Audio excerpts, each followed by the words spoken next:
Hi and welcome to another video update from the Fire Brigade Union. We're here in the Union's head office in Kingston, London, joined by General Secretary Matt Wrack to discuss this, a report by the HMI for Fire and Rescue Services called State of Fire and Rescue 2021.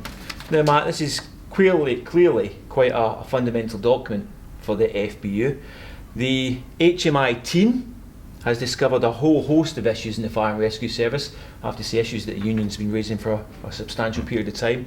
A lack of national standards, inconsistencies in regard to how those are delivered, and a section in here talking about staff working overly long periods of time due to casualisation in the service.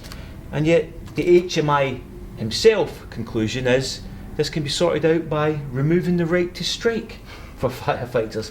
It is utterly extraordinary, but as the head of the FBU, I mean, what's your initial response to this? Yeah, I think people should read it, Tam. Let's remember this is England only. This is the Inspectorate for England, and they've looked at English fire and rescue services and what's going on in England.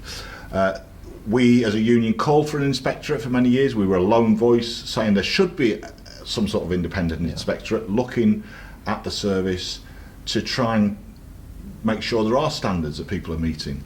Unfortunately, of course, with the government we've got someone appointed to that role, Tom Windsor, who is frankly very anti-union.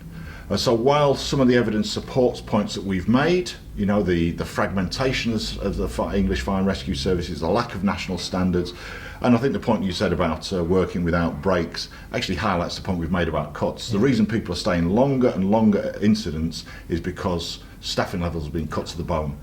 And then, of course, bizarrely, the theme throughout every report that they have written is an attack on collective bargaining, an attack on the Fire Brigades Union, and then this threat, supposedly, to the right to strike. And it's outrageous.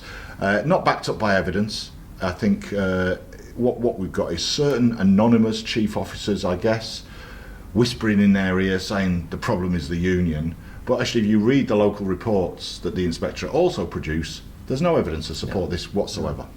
Now Matt, as you mentioned, this is the third annual report. Actually, it's the fourth report because the HMI did a report on regard to COVID arrangements.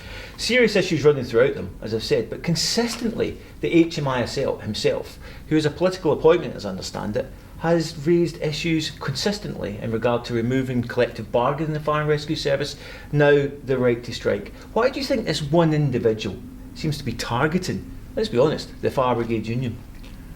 I think it's nothing more than personal politics. I think, as I say, it's not backed up by the evidence in the reports themselves. It can only therefore be Tom Windsor's personal view. He doesn't like unions, doesn't like collective bargaining, probably doesn't understand collective bargaining, frankly, either. He doesn't like this union in particular.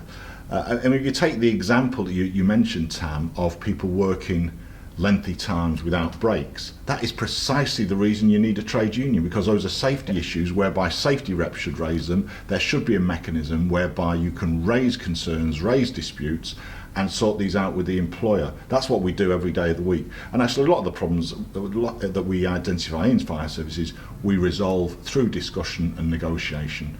And him raising the supposedly constant threat to strike action is simply, I mean, it's almost like just waving a red rag to the Daily Mail or something. Now it's important to say this doesn't reflect necessarily the views of the actual inspectors, many of whom are FBU members. This is this one individual. It's clear he's leaving. Tom Windsor is now leaving this post. Somebody else who we understand is going to come in. Are we still going to have a relationship with HMI? What's your view on the HMI and how the FBU should engage with them going forward?